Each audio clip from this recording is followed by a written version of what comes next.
Sometimes people come to me not only for advice, but also for the right to speak their mind. Recently, a man came into the parish. He looked as if his world had collapsed before his eyes. Sitting down opposite me, he was silent for a long time, and then he spoke. His words were full of bitterness that had accumulated in his heart over many years. Today, I want to share his story with you. It is a story that reminds us how fragile human relationships can be. Here are his words.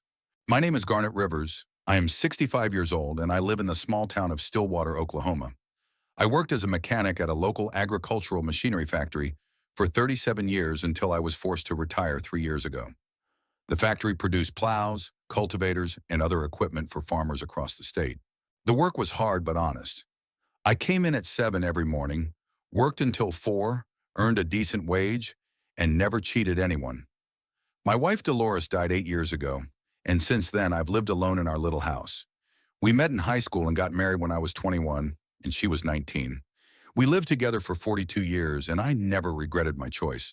Dolores worked at the local library, loved to read, and always kept the house tidy. After she died, the house seemed too big and empty, but I got used to it over time. Dolores and I had two daughters, Charlene, who is now 38 and lives here in town with her husband Braxton and their two children, and Ruby, who is 34 and works as a nurse in Tulsa. Ruby graduated from medical school and married a nice guy named David, who works as an engineer for an oil company. They don't have children yet, but they're in no hurry. They say they want to save up for their own house first. Ruby comes to visit me once a month, usually on Sundays, bringing homemade food and telling me about her work at the hospital. But I see Charlene and her grandchildren almost every week. She has two children, Tyler, who is 12, and Casey, who is 9. Charlene only finished high school and never really tried to find a job. Right after graduation, she married Braxton Templeton, who was a few years older than her. Braxton works as a loader at a building materials warehouse. His salary isn't great, but he manages to feed his family. They live in a rented apartment on the other side of town. My house is small but cozy, 2 bedrooms, a living room, a kitchen, and a small basement where I keep my preserves and tools. Dolores always loved order, and I try to keep the house in the same condition she left it. In the living room, there is an old leather sofa that we bought back in the 70s, an oak coffee table that I made myself, and a large TV that I bought after my wife's death.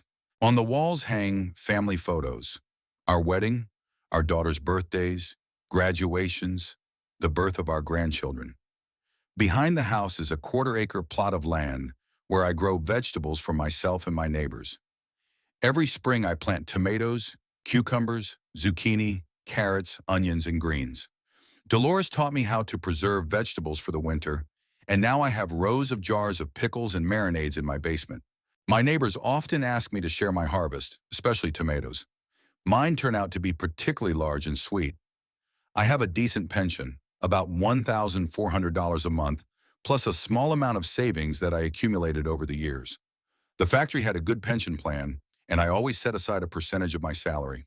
Dolores always said I was too frugal, but now I'm grateful to her for teaching me how to budget and not spend money on nonsense.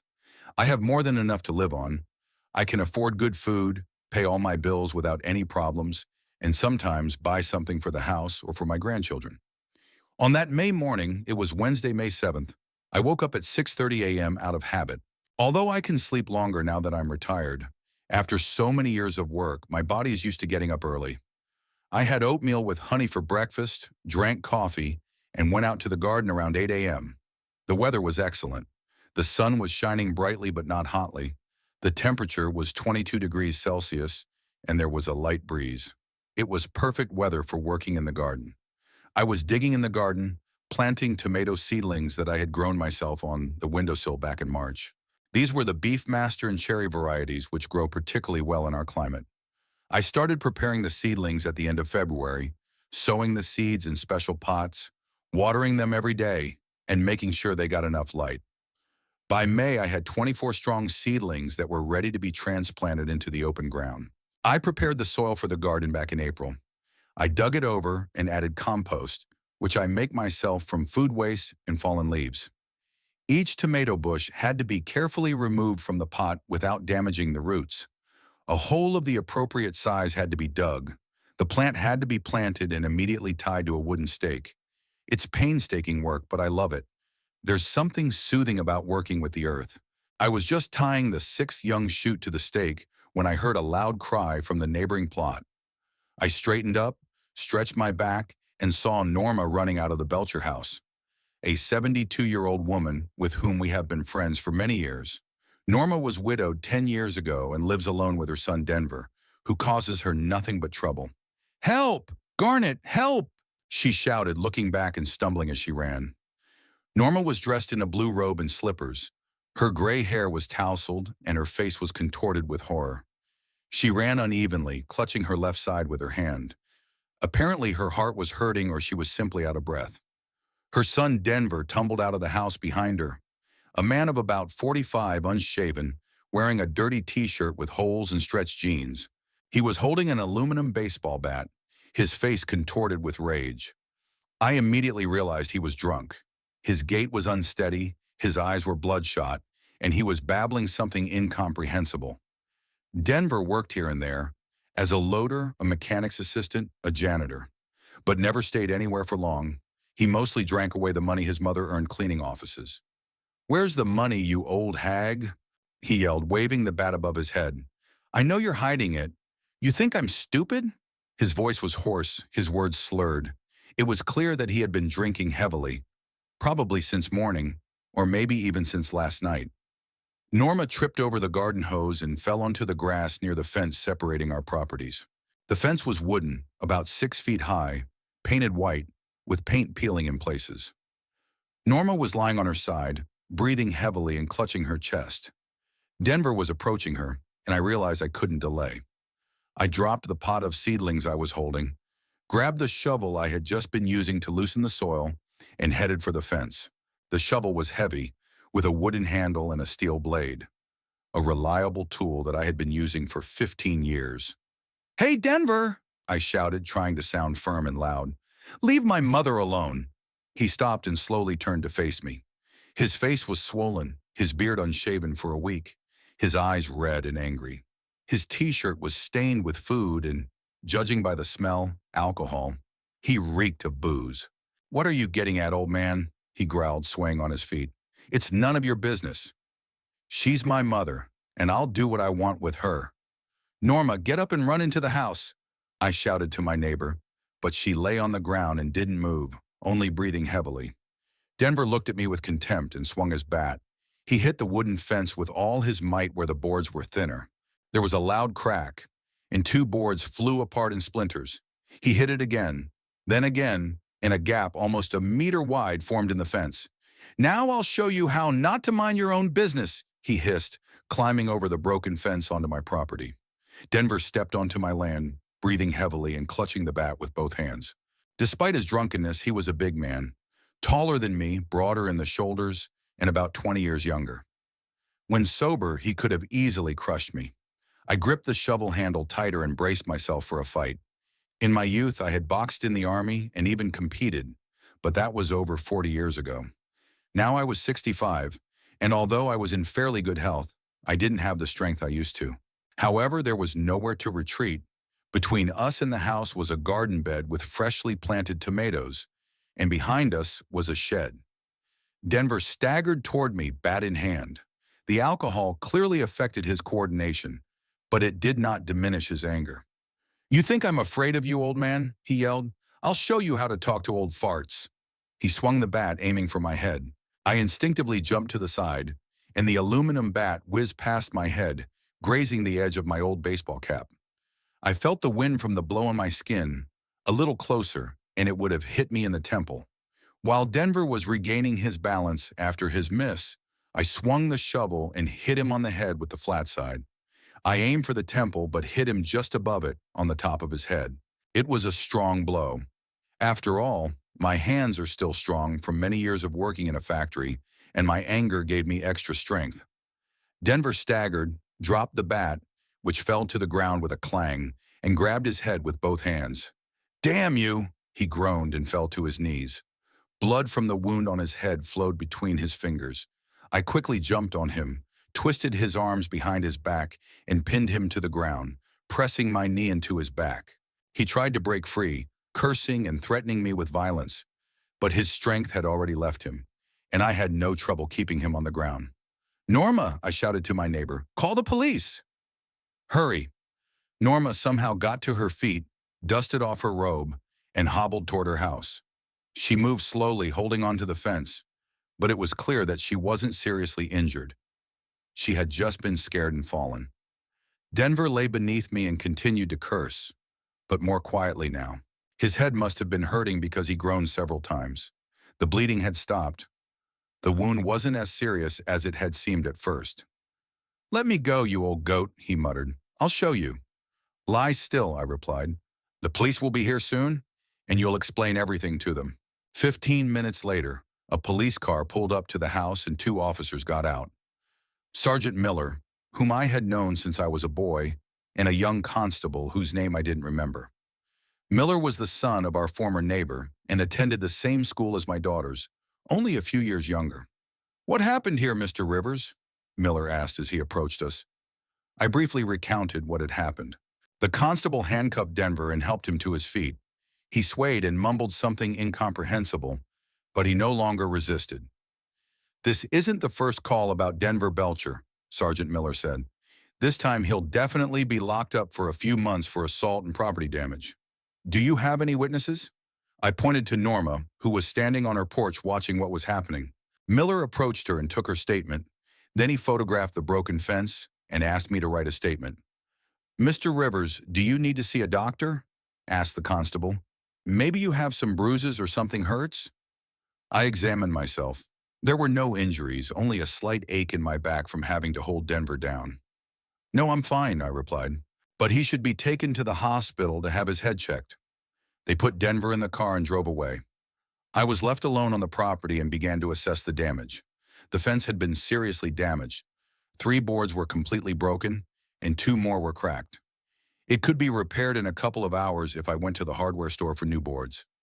Much worse was the fact that when Denver fell, he crushed 2 tomato bushes that I had been tending all spring.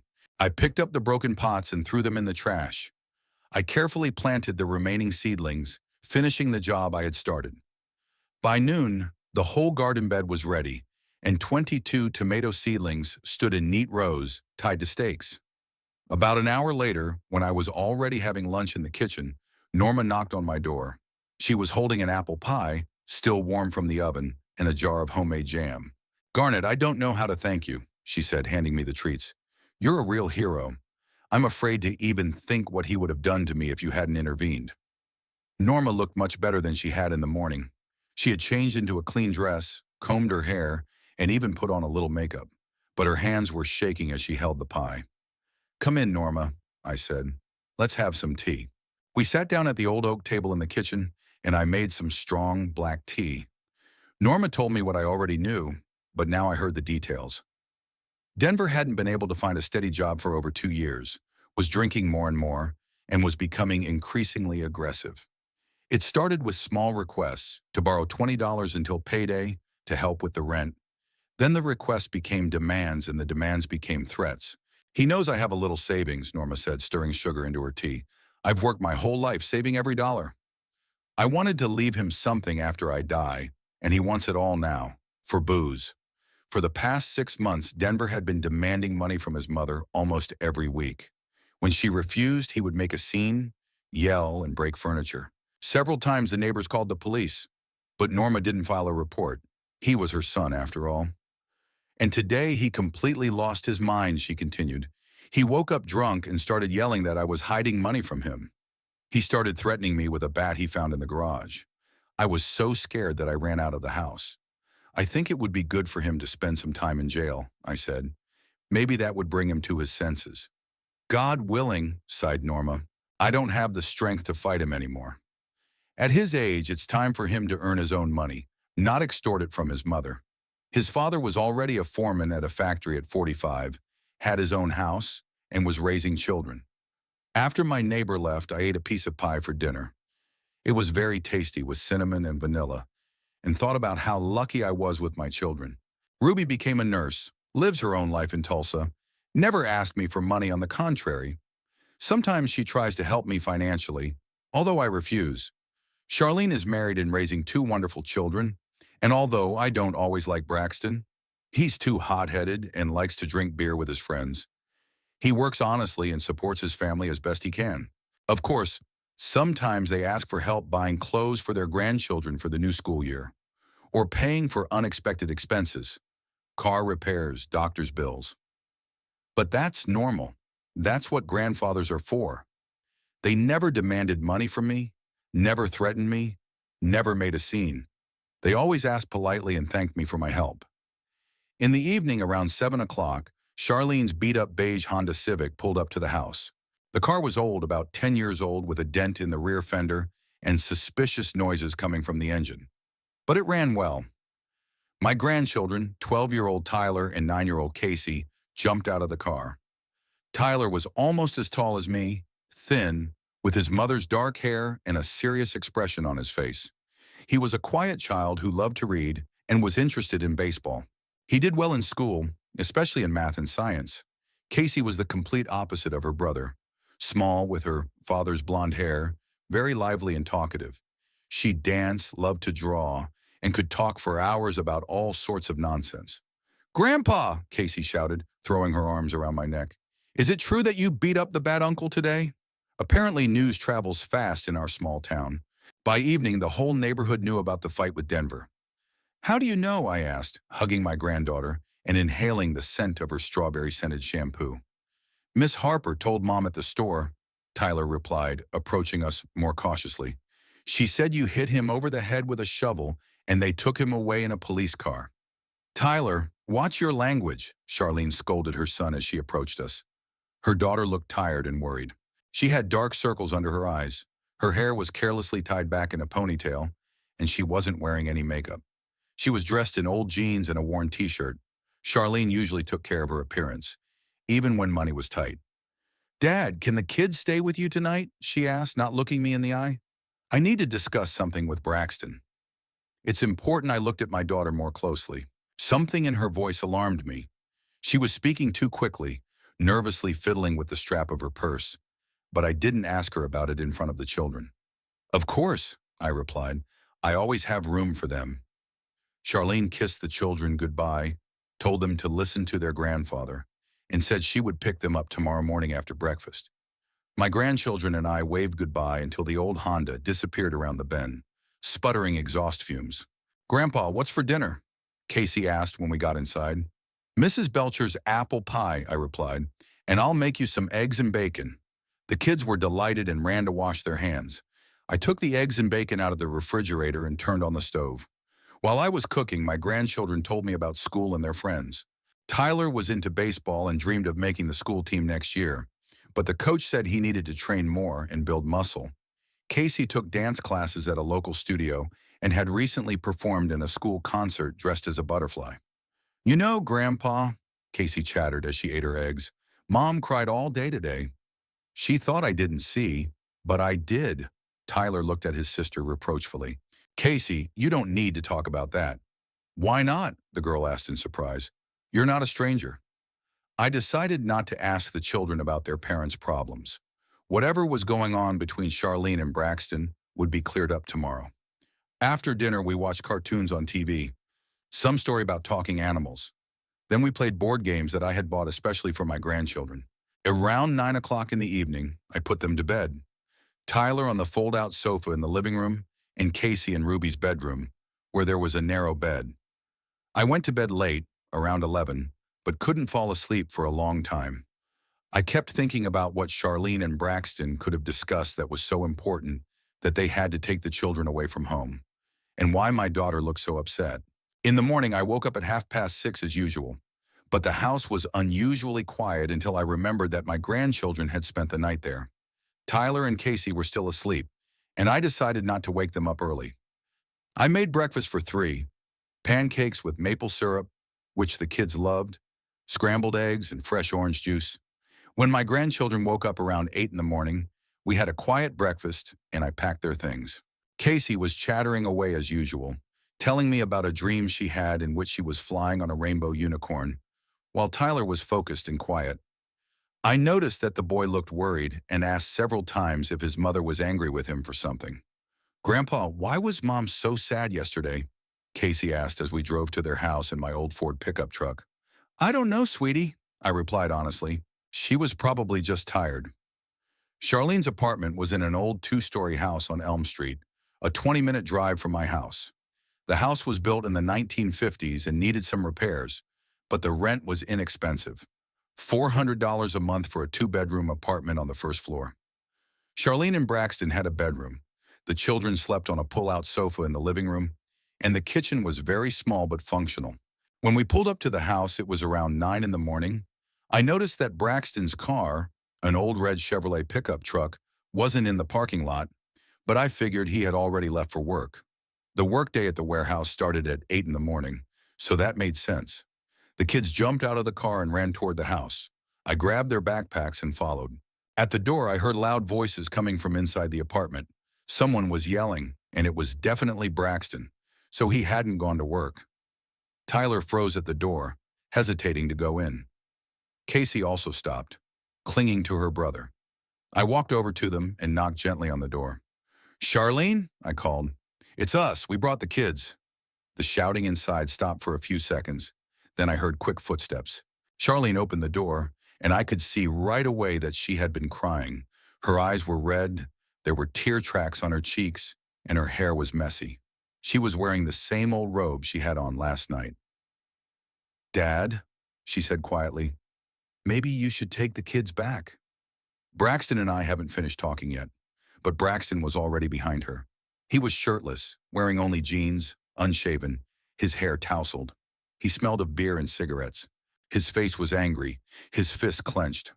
What the hell did you bring them here for? He yelled at me. I told you to let them stay with you. Braxton, don't yell in front of the kids, Charlene asked, but her voice was shaking. I'll yell when I want to, he yelled.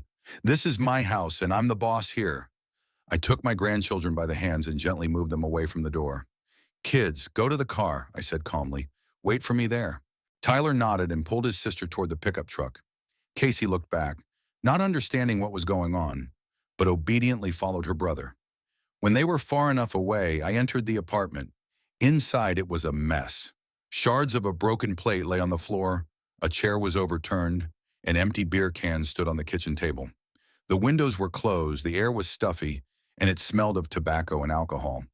What's going on here? And I asked. Can't you see? Braxton yelled, pointing at Charlene.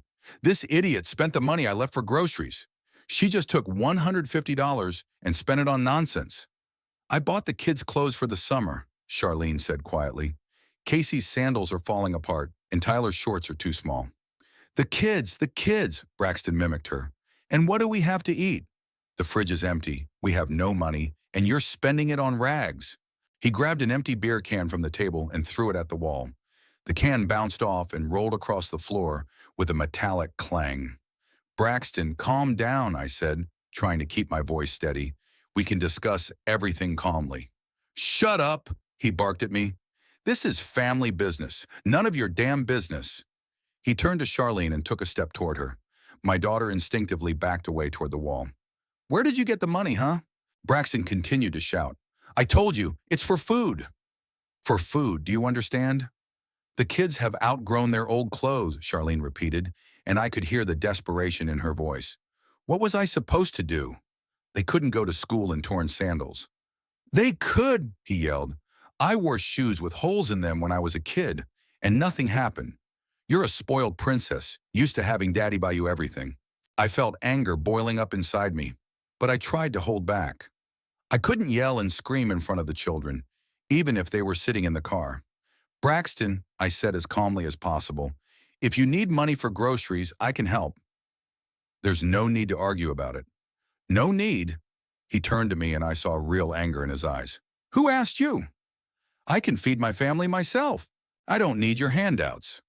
Then why are you yelling at your wife for buying the kids the things they need? I couldn't hold back. That was a mistake. Braxton went completely berserk. Because she's a dumb cow, he yelled. A stupid cow who can't count money. She thinks I load bags of dollars at the factory. He grabbed another beer can from the table and threw it into the kitchen sink. The can hit the faucet and bounced off, splashing beer all over the sink. Braxton, stop it, Charlene asked. but her voice was even quieter now. Stop it, he mimicked, and you stop spending my money on nonsense. Stop thinking you're the queen here. He moved very close to her, looming over her. Charlene pressed her back against the wall and lowered her eyes. How many times have I told you? Every dollar counts. Braxton continued to yell. And what are you doing? Going to the store and buying all kinds of junk. It's not junk, Charlene said softly. It's clothes for our children. Ours? Braxton laughed maliciously. Maybe then you'll find a job and buy them clothes with your own money. I am looking for a job, his daughter replied, but no one will hire me yet. Looking, he snorted. Sitting at home on the couch, watching TV. That's how you're looking. And I'm slaving away in the warehouse to feed you. I could see that Charlene was about to cry again. She stood against the wall, curled up in a ball, and said nothing. Braxton enjoyed his superiority as he loomed over her. And anyway, he continued, I've had enough of this shit. Enough of your tears and complaints. Either you start living like a human being, or... He didn't finish, but raised his hand. I knew what was about to happen and took a step forward. Braxton, I said firmly, calm down. But he wasn't listening anymore. He swung his arm and slapped Charlene hard, so hard that her head hit the wall. The sound of the blow echoed through the room. My daughter clutched her cheek, tears streaming from her eyes. A red handprint appeared on her white skin. I don't remember how I ended up next to Braxton. The next second, my fist met his jaw. The blow was short but powerful. That's how I was taught in the Army 40 years ago. Braxton flew backward, tripped over an overturned chair, and fell to the floor. Get out of the house, I said, standing over him. Right now. He lay on the floor, holding his jaw, and looked at me in surprise. He probably didn't expect an old man to be able to pack such a punch. What are you doing, you old goat? He muttered as he got to his feet. I'm protecting my daughter from you, I replied. Pack your things and leave, and don't let me see you here again. This is my house, Braxton yelled. I pay the rent. Not anymore, I said calmly.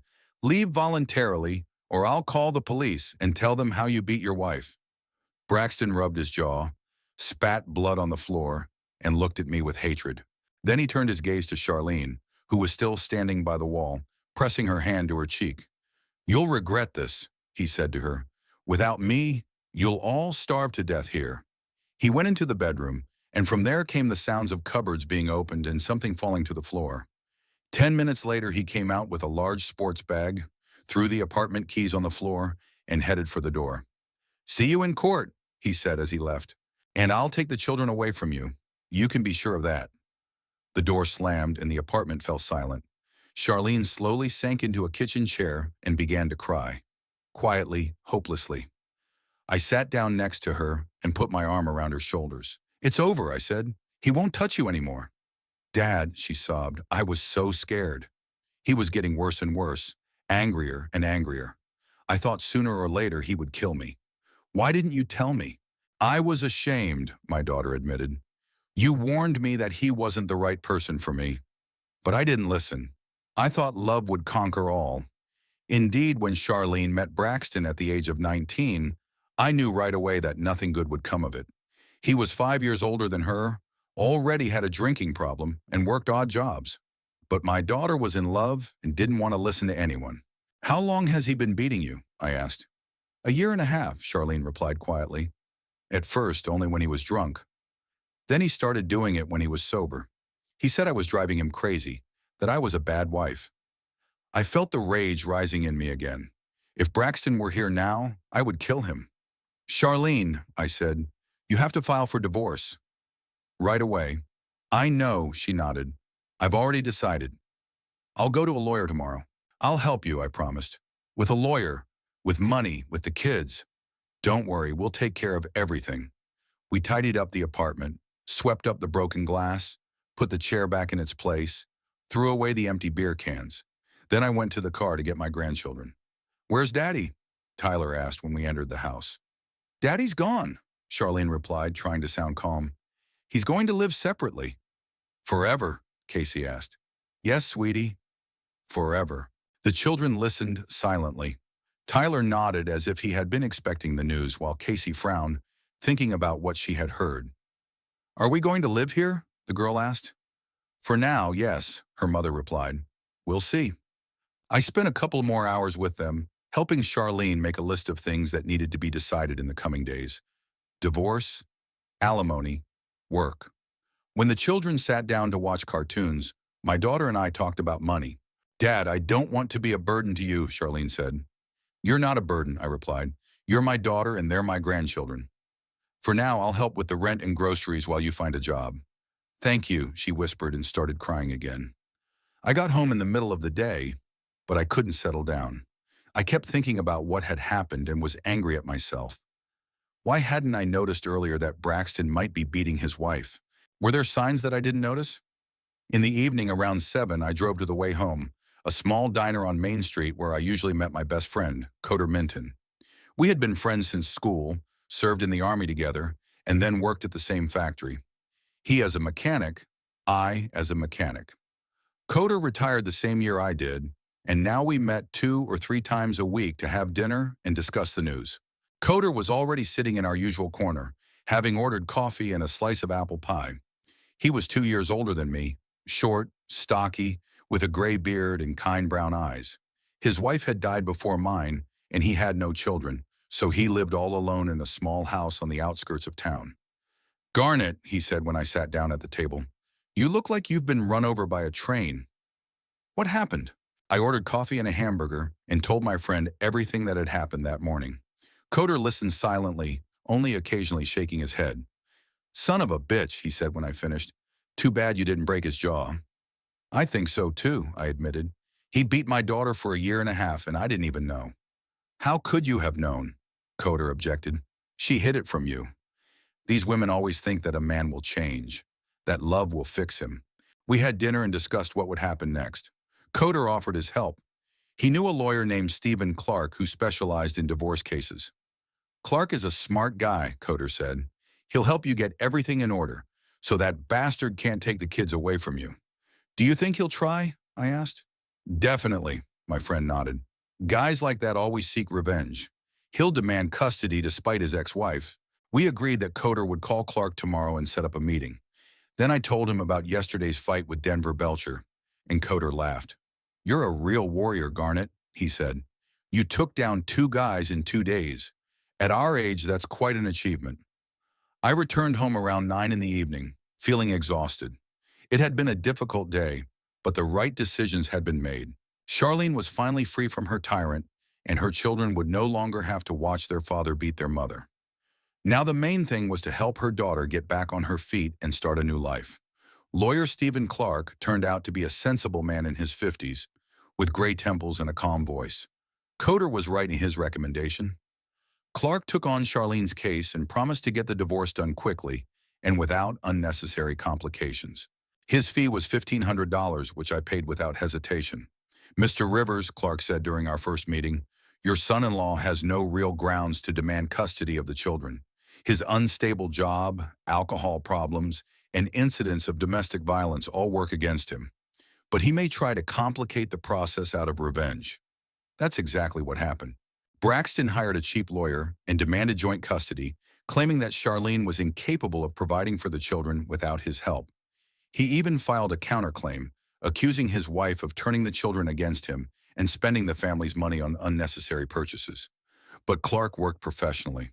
He gathered testimony from neighbors who had heard shouting and arguments coming from Charlene's apartment, obtained a doctor's note about the bruises that his daughter had hidden under makeup, and presented the court with a complete picture of what was happening in the family. Braxton failed to appear at several hearings because he was drunk and once caused a scene right in the courtroom. The divorce was finalized 2 months later, in early August. Charlene was granted full custody of the children, and Braxton was given the right to see them on weekends under my supervision. The court awarded child support of $300 a month, but I knew right away that my daughter would hardly ever see that money. After the divorce, Braxton drank himself into oblivion, lost his job at the warehouse, and scraped by on odd jobs. All this time, I supported Charlene and my grandchildren entirely on my own. The rent for the apartment was $400 a month, utilities were about $150, and groceries were $300 to $400 a month. Plus, there were clothes for the children, school supplies, and medical expenses. In total, it came to about $1,000 a month, but that wasn't critical for my budget. My pension was $1,400 a month, plus I had savings, about $30,000 in my bank account. I had been saving this money my whole life for a rainy day, and now that day had come. Dolores always said that money should work for the family, not sit dead in the bank. The first month after the divorce, Charlene was depressed and confused. She hardly left the house, cried a lot, and often sat by the window staring into space. I understood that she needed time to recover from everything she had been through. Divorce, even from a husband like Braxton, is stressful. You can't erase 13 years of living together from your memory in a single day. I helped as best I could. Every morning I took my grandchildren to school in my pickup truck, and in the afternoon I picked them up and took them home. I bought them new backpacks, notebooks, pencils, everything they needed for the new school year. Tyler went into 7th grade and Casey into 4th. Both were good students, and their teacher's only complaint was that Tyler was sometimes distracted in class. The boy's upset about his parents' divorce. His homeroom teacher, Mrs. Davis, explained to me, "It's a normal reaction. The main thing is to provide stability at home." I provided stability.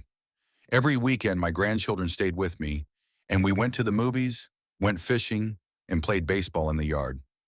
I bought Casey new dance shoes and Tyler a baseball glove he had been dreaming about for a long time.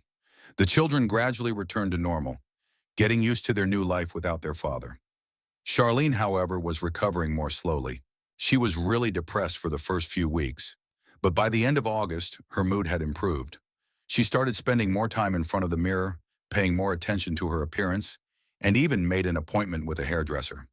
"Dad," she said to me one day in early September, "I want to find a job, but first I need to get myself in order. I've completely neglected myself over the years." It was a sensible decision. Indeed, the years of living with Braxton had left their mark on my daughter. She had lost weight, aged, and stopped caring about her appearance. If she wanted to find a normal job, she had to look the part. I gave her $200 to update her wardrobe and buy cosmetics. Charlene bought 2 blouses, a skirt, shoes, and went to a beauty salon. She came back transformed, with a new haircut, manicure, and makeup. She looked 10 years younger. "What do you think?" she asked, twirling in front of the mirror in the hallway. "Very beautiful," I replied honestly. "Now you can look for a job." But the job search dragged on. Charlene went to several interviews, at stores, offices, even the local hospital for a position as a registrar. But everywhere they required work experience or special education, which she did not have. "Dad," she complained, "everywhere wants people with degrees, and I only have a high school diploma." "Then go study," I suggested. "The community college has courses for accountants and secretaries." "That's 2 years of study," Charlene sighed. "Who's going to feed the children?" "I will," and I replied. "The main thing is that you have a profession." But my daughter was in no hurry to sign up for the courses. Instead, she spent more and more time in the city, meeting friends and going shopping. Every week there was something new. Face cream, new lipstick, another blouse. In October, I noticed that Charlene's expenses had increased. She used to ask for $200 or $300 a month for personal needs, but now she needed $400 or $500. She gave various explanations. The children needed winter clothes, her hairdryer had broken, she had run out of shampoo. "Dad, I found a great anti-wrinkle cream," she said one day, showing me a small jar. "It only costs $80, but it works wonders." $80 for cream seemed a bit expensive to me, but I kept quiet. Women need to look good, especially when they're looking for a job. In November, Charlene joined a gym. "I need to get in shape," she explained. "I've gained 10 kilograms over the years of marriage." The gym membership cost $70 a month, plus sportswear and sneakers, another $150. Then she needed a massage to recover after training, $50 per session. "Charlene," I said to her at the end of November, "maybe it's time to start looking for a job seriously, or sign up for some classes." "Dad," she replied, "I'm not ready psychologically yet. I need time to fully recover from everything I've been through. Divorce is a serious trauma." She meant it sincerely, and I couldn't disagree with her. Indeed, 13 years of living with a tyrant do not pass without a trace. But I was beginning to worry about how easily my daughter was spending my money. In December, the situation worsened. Charlene met a group of women at the gym who regularly met at a cafe after their workouts. These meetings also cost money. Coffee, desserts, sometimes lunches. Plus, my daughter started going to the beauty salon more often. Manicures, pedicures, styling. Dad, I need to maintain my social connections, she explained. Maybe through these women I'll find a job. One of them works at a bank, another at an insurance company. It sounded logical, but my daughter never found a job through her new acquaintances. Instead, her expenses continued to grow. By Christmas, Charlene was already spending about $700 a month on personal needs, not counting rent, utilities, and groceries. Maybe you should try working as a salesperson, I suggested in January. No experience is required, and the salary is small, but it's something. Dad, Charlene sighed, I can't work for minimum wage. You can't support two children on $700 a month. But it's better than earning nothing at all, I argued. Why should I work for pennies when you can help? She asked in surprise. I'd rather find something decent. That answer alarmed me. There was a tone in my daughter's voice that I didn't like. She spoke as if my help was something to be taken for granted, rather than temporary support in a difficult situation. In February, Charlene went to her first job interview in 6 months, at a local real estate agency. But a day later, it became clear that the job wasn't right for her. Instead, that same month, she signed up for a course of skin rejuvenation treatments with a cosmetologist, 12 sessions at $80 each. I'm already 38, my daughter explained. If I want to find a good job, I have to look young and attractive. By spring, I realized that something was wrong. In the 8 months since the divorce, I had spent about $9,000 on Charlene and my grandchildren. It was a considerable amount, and most importantly, I saw no progress in her job search. My daughter had transformed into a well-groomed, beautiful woman who went to the gym every day, regularly visited the beauty salon, and met her friends in cafes. But she had no intention of working. Charlene, I said to her in March, it's been 8 months. Maybe it's time to take any job and then look for something better. Dad, she replied in a tone that sounded irritated, I can't just work anywhere. I have children and a reputation. I'll find something suitable. I just need a little more time. How much time? I asked bluntly. I don't know, my daughter shrugged, until I find it. That same evening, I met with Coder at our usual diner and told him about my doubts. Garnet, my friend said, I think your daughter's too comfortable. Why should she work when her dad pays for everything? But she is looking for a job, I objected. She goes to interviews. She goes through the motions. Coder shook his head. A real mother of two would go to work as a saleswoman, a waitress, a cleaner, anything to get off her father's back. My friend's words hurt me because deep down I thought the same thing, but admitting it to myself was painful. It turned out that my daughter was taking advantage of my kindness and had no intention of becoming independent. What should I do? I asked. Give her an ultimatum, Coder replied. Give her a month to find a job, any job, and if she doesn't find one, stop financial support. What about the children? I asked. What are they guilty of? The children won't go missing, my friend said confidently. When their mother realizes that the free ride is over, she'll quickly find a way to feed them. I drove home deep in thought. On the one hand, Coder was right. Charlene had become too relaxed over the past few months. On the other hand, she was still my daughter, and my grandchildren were my flesh and blood. How could I leave them without help? But the numbers spoke for themselves. In the 8 months since her divorce, my daughter hadn't earned a single dollar, but she had spent almost $9,000 of my dollars. And she was spending more and more.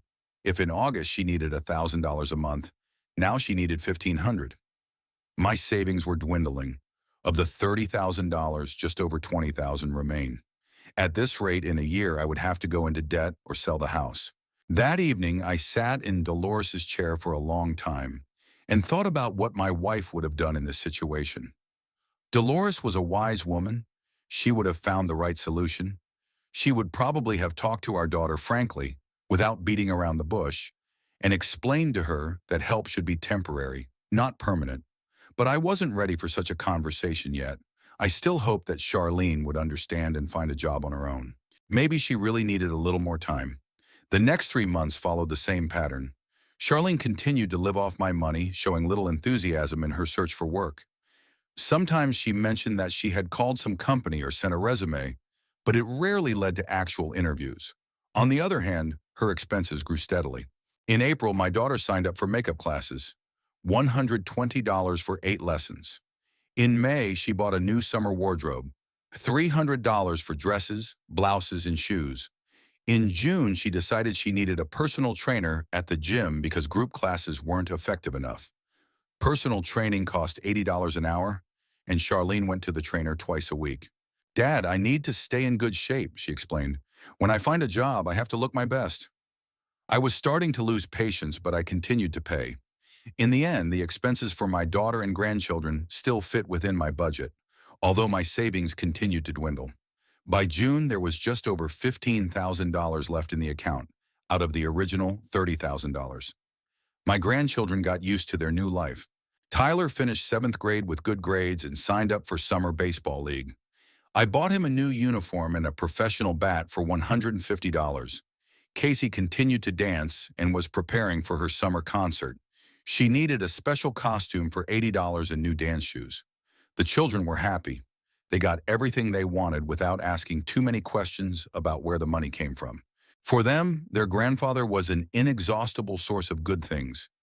He bought them toys, sweets, clothes, paid for their extracurricular activities and entertainment. They got used to this lifestyle and considered it normal. But what bothered me most was Charlene's behavior. In the years since the divorce, she had changed dramatically.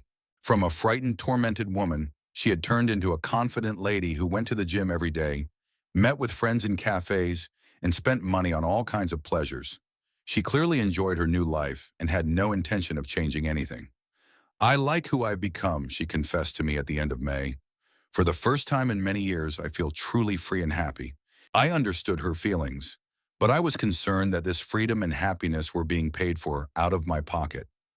My daughter took my help for granted, never thanked me, and never asked about my financial situation. In June, something happened that finally opened my eyes.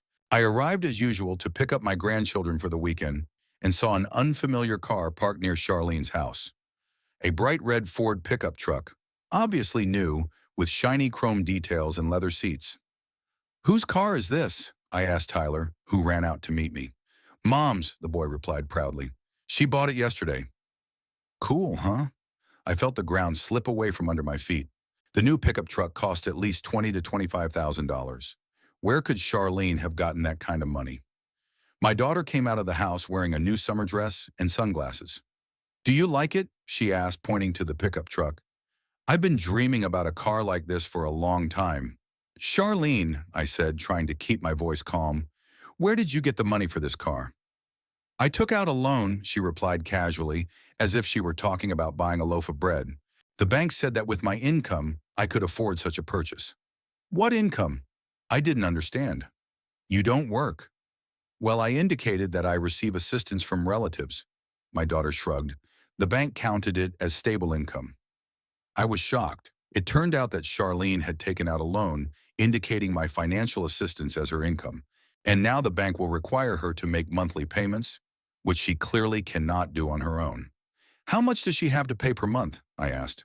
$450, Charlene replied. "But that's not a problem, right, Dad?"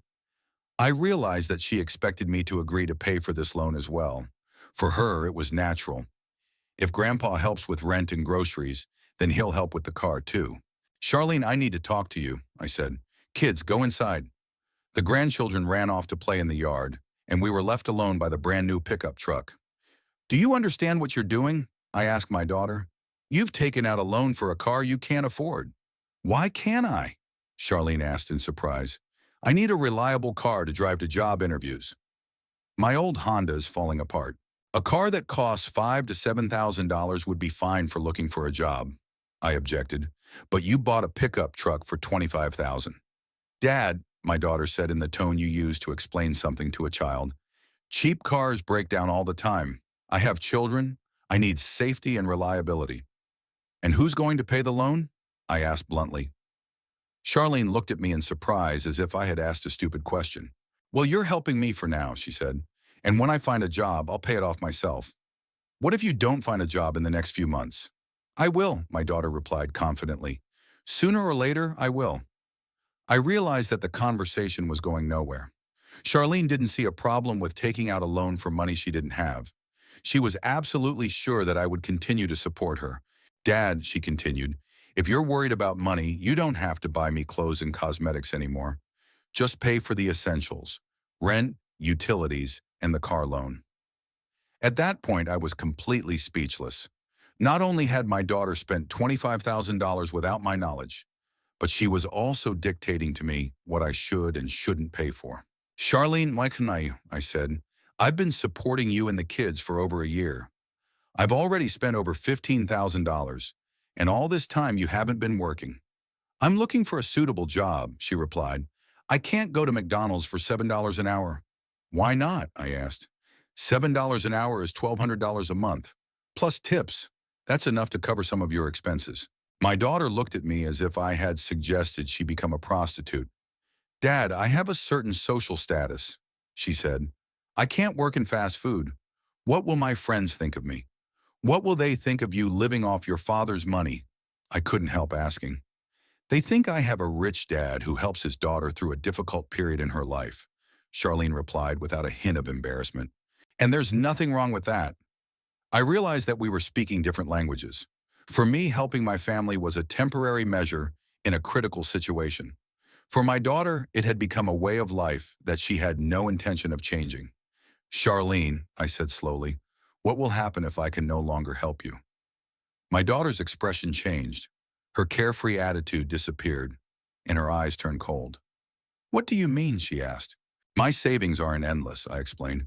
In 1 year, I spent half of the money I had saved my entire life on you.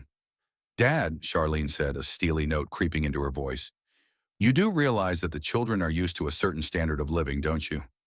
They go to a good school, they play sports and dance, they have everything they need. Yes, I understand, I nodded. And you don't want your grandchildren to suffer because of a lack of money? Of course not. Then what's the problem? Charlene smiled, but it was a cold smile. You'll help us, and I'll look for a job. When I find one, I'll start paying myself, and if you don't find one. My daughter paused for a few seconds, looking me straight in the eye. I will, she repeated, but until I do, you'll help, because otherwise the children will suffer. I sensed a veiled threat in her words. Not direct, but clear enough. If I stopped providing financial support, the children would indeed suffer, and that meant I would be to blame for their suffering. Okay, I said, let's talk about this later. Give me some time to think. Sure, Dad, Charlene agreed, and the carefree tone returned to her voice. Just don't think about it too long. The first loan payment is due next month. I picked up my grandchildren and drove home, but I couldn't get over what I had heard the whole way. My daughter, whom I had raised, loved, and protected, was essentially blackmailing me, using the children as leverage. Over the weekend, I tried not to let my grandchildren see how I was feeling. I played with them, cooked meals, and watched cartoons. But my thoughts kept returning to my conversation with Charlene. The more I thought about it, the clearer it became that I had fallen into a trap. My daughter was absolutely certain that I would not be able to refuse her help because I would not want to hurt my grandchildren. And she was right. I was indeed ready to do anything for Tyler and Casey. But it turned out that my love for my grandchildren had become a tool for blackmail. On Sunday evening, when I brought the children home, Charlene met me at the door with a businesslike look on her face. Dad, I've calculated our expenses for next month, she said, handing me a piece of paper. Rent is $400, utilities are $150, groceries are $400, car loan is $450. That's a total of $1,400. I took the sheet and looked at the neatly written numbers. My daughter had drawn up a real budget as if she were planning family expenses. Only the money in this budget was mine. Plus unexpected expenses, Charlene continued. Clothes for the kids, school supplies, medical expenses, another $300 or $400 a month. That comes to almost $1,800, I calculated. Yes, about that, my daughter nodded. But that's just the bare minimum. I've already given up my personal trainer and makeup classes. What a sacrifice, I thought. She gave up a personal trainer that cost more than $600 a month. Charlene, I said, I need to think about it. What do you need to think about? She asked, surprised. The children need to eat, live in normal conditions, and drive to school in a reliable car. These are basic needs. Basic needs can be met with less money, I objected. My daughter's face hardened. Dad, she said slowly, if you want to continue seeing your grandchildren, you have to pay our expenses, including the car loan. There it was, an open threat. No more hints or innuendo. Either I pay or I lose my grandchildren. You're blackmailing me with the children, I stated. I'm protecting my children's interests, Charlene replied. And if you're not willing to help them, then we have nothing to talk about. I turned and walked to the car without saying a word. My daughter called after me. Think carefully, Dad. You have a week. I was in shock the whole way home. In a year, my daughter had become a completely different person. From a grateful woman who asked for help in a difficult situation, she had become a brazen egoist who considered my money hers by right. At home, I sat in my chair for a long time, trying to figure out where I had gone wrong. When did this transformation begin? Maybe I was too generous or too soft. Did I give her money without any conditions or demands? On Tuesday evening, I met with Coder at our usual diner and told him about my conversation with Charlene. My friend listened silently, only occasionally shaking his head. Your daughter has finally become insolent, he said when I finished. She bought a car for $25,000 and still demands that you pay for it. She's threatening to forbid me from seeing my grandchildren, I said. And what are you going to do? I don't know, I admitted honestly. On the one hand, I understand that she's blackmailing me. On the other hand, I can't abandon my grandchildren. Coder took a sip of coffee and looked at me seriously. Garnet, he said, if you don't stop this nonsense now, you won't have a penny left in a year. And your daughter will find new ways to squeeze money out of you. But the children won't disappear, my friend interrupted me. When their mother realizes that the free ride is over, she'll quickly find a job and start feeding them herself. What if she doesn't? She will, Coder said confidently. A mother's instinct is stronger than laziness. But as long as you feed her, she'll be a burden on you. I knew my friend was right, but it was incredibly difficult to make that decision. After all, we were talking about my grandchildren, whom I loved more than life itself. What if she really forbids me to see them, I asked. Then you'll go to court, Coder replied. You have grandfather's rights, especially if you can prove that the mother is using the children for blackmail. We sat in the diner until late in the evening, discussing the situation. Coder made reasonable arguments, but I found them difficult to accept. After all, he was single and couldn't fully understand the feelings of a grandfather. But by the end of the week, I had made my decision. Charlene had gone too far, buying a car on credit without my knowledge, budgeting my money, openly threatening to take my grandchildren away. All of this crossed every line. I would no longer pay my daughter's bills. Let her learn to live independently like an adult woman. And if she tried to use the children as a tool for blackmail, I would find ways to fight it. The decision was made. All that remained was to find the strength to carry it out. The following Thursday, exactly 1 week after our last conversation, Charlene came to my house. It was around 2 in the afternoon, and I was working in the garden, weeding the carrot beds. Hearing the sound of a car, I turned around and saw a red pickup truck pulling up to the house. My daughter got out of the car in a good mood, wearing a new summer dress and sunglasses. She looked rested and happy with life. She had obviously spent the morning at the gym or the beauty salon. Hi, Dad, she said, approaching the garden bed. How are you? Fine, I replied without stopping my work. And you? Great, Charlene smiled. Listen, I need money for this month. The 1st of July is the day after tomorrow, and I have to pay the rent. Here it is, the moment of truth. I stuck the hoe in the ground and straightened up, looking my daughter in the face.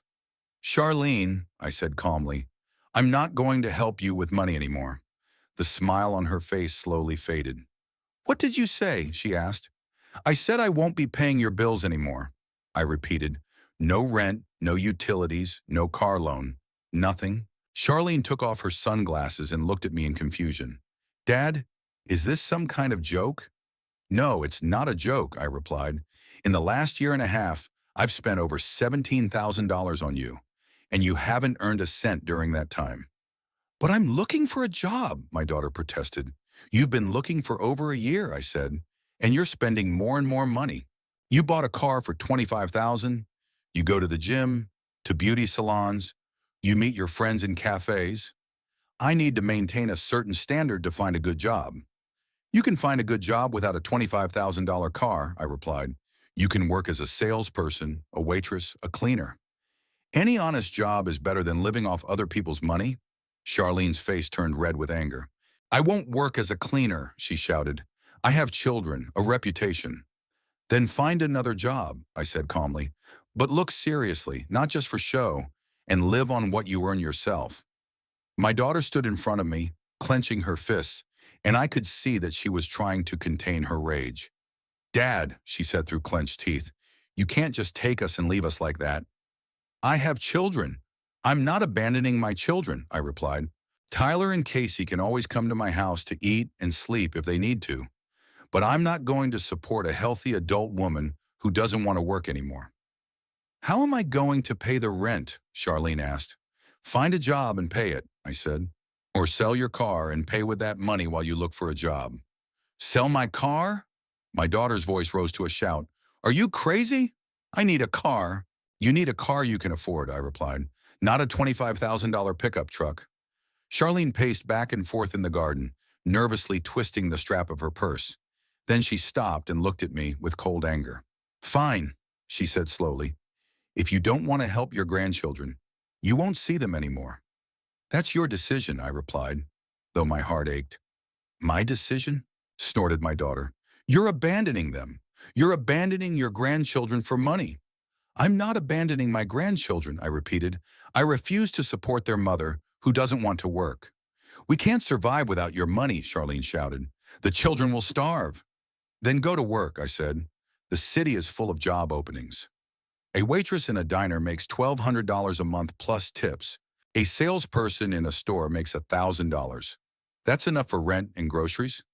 You can't live on that kind of money. Yes, you can, I replied. Millions of people in this country live on those kinds of salaries, and they're fine. They survive. My daughter stood in front of me, her face contorted with anger. I saw hatred in her eyes, real, undisguised hatred. You'll regret this, she hissed. The children will ask where their grandfather is, and I'll tell them that he abandoned us. That money is more important to him than his grandchildren. Those words hit me where it hurt the most, but I stood my ground. Say what you want, I replied. When the children grow up, they'll understand the truth. Charlene turned and walked to the car, but halfway there, she stopped and turned around. This is the last time I'm asking, she said. Are you going to help or not? No, I replied firmly. My daughter got into the pickup truck, slammed the door, and sped away with a screech of tires. I was left alone in the garden, feeling devastated. The decision was the right one, but that didn't make it any easier. The next few days dragged on painfully. I kept thinking about my grandchildren, imagining them asking about their grandfather and Charlene telling them what a bad person I was. Several times I was tempted to call my daughter, but I held back. Coder was right. If I gave in now, Charlene would realize she could manipulate me as much as she wanted. On Sunday evening, I met a friend at a diner and told him about my conversation with my daughter.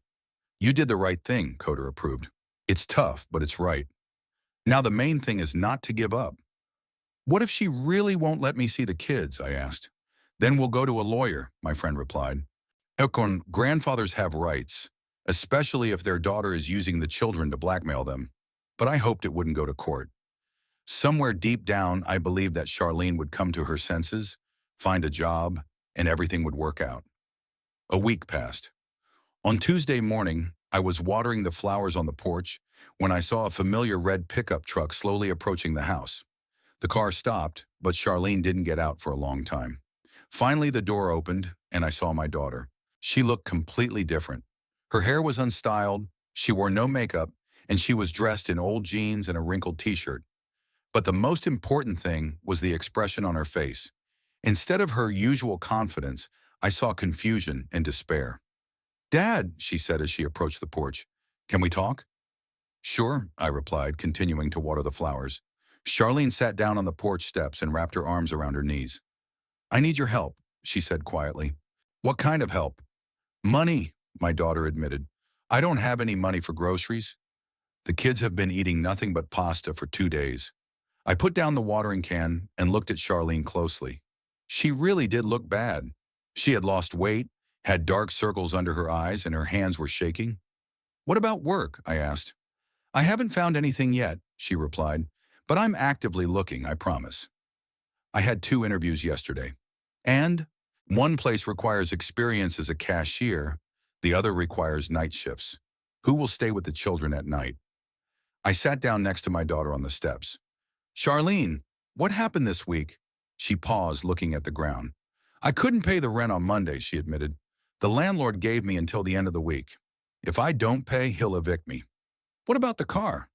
The first loan payment is also overdue. The bank calls every day, threatening to take the car away. That's what buying a car for $25,000 had led to. Charlene had driven herself into a financial trap from which there was no easy way out. What do the kids say? I asked.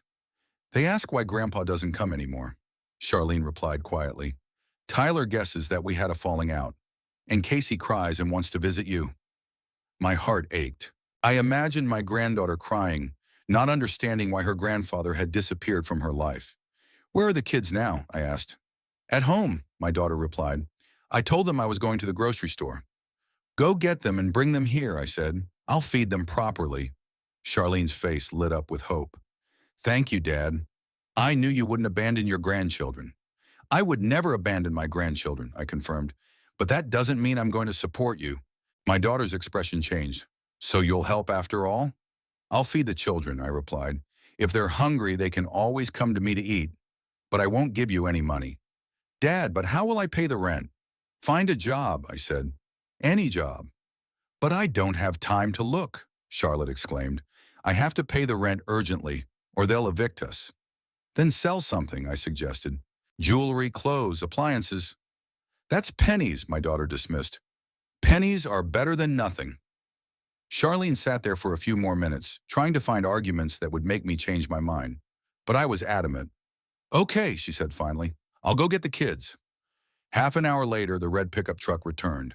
Tyler and Casey jumped out of the car, and I saw how much they had changed in a week. Tyler had become serious and quiet, and Casey looked sad and confused. Grandpa, the girl cried and threw her arms around my neck. I missed you so much. I missed you too, sweetheart, I replied, hugging my granddaughter. Tyler approached more slowly and hugged me around the waist. Grandpa, he asked quietly, are you mad at us? No, son, I replied. I'm never mad at you. Then why did you take so long to come?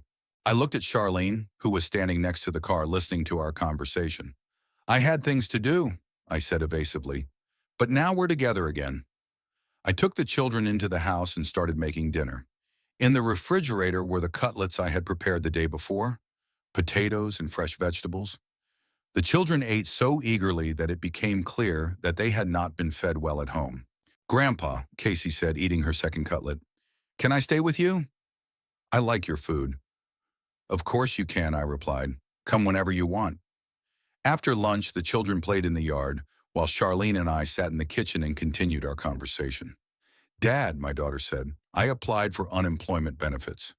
But they won't pay out for another month, and it's only $200 a week. It's better than nothing, I said. Charlene paused, looking out the window at the children playing. I realize I was wrong, she finally said. I got too carried away with spending and stopped thinking about the future. You realize that now that the money is gone, I remarked. Yes, I do, my daughter agreed, and I'm ready to make amends. I'll find a job and live within my means. Then go and look for one, I said. Go to the shops, cafes, and offices today. Ask everywhere. Sooner or later, someone will agree to hire you. What if they don't? Then you're not looking hard enough, I replied harshly. Our city always needs salespeople, waitresses, cleaners.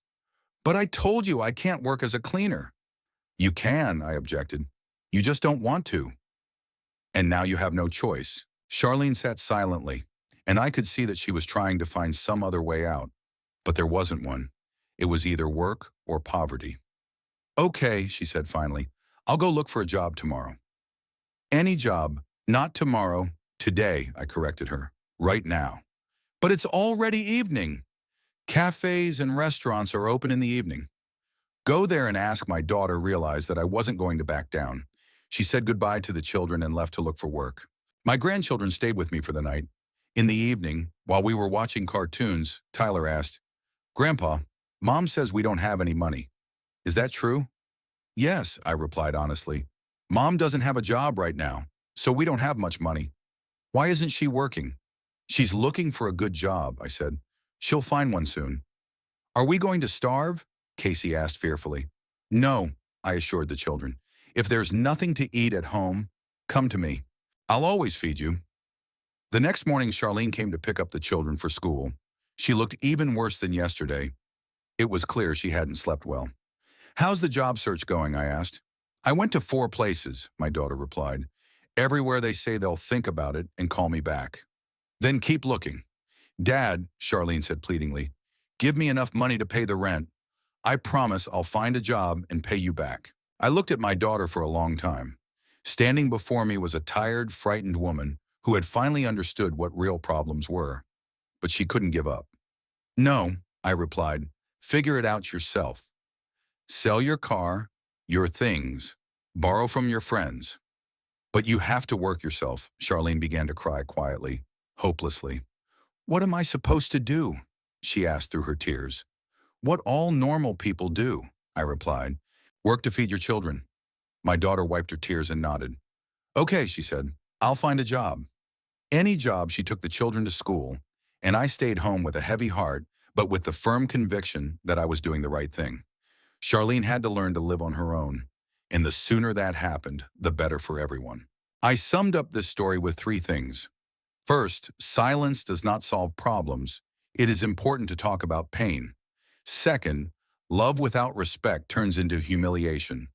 Third, sometimes leaving is not a sign of weakness, but of strength. What do you think? Is it worth fighting to the end, or is it better to save yourself? Write your opinion in the comments and tell us where you are listening to us from.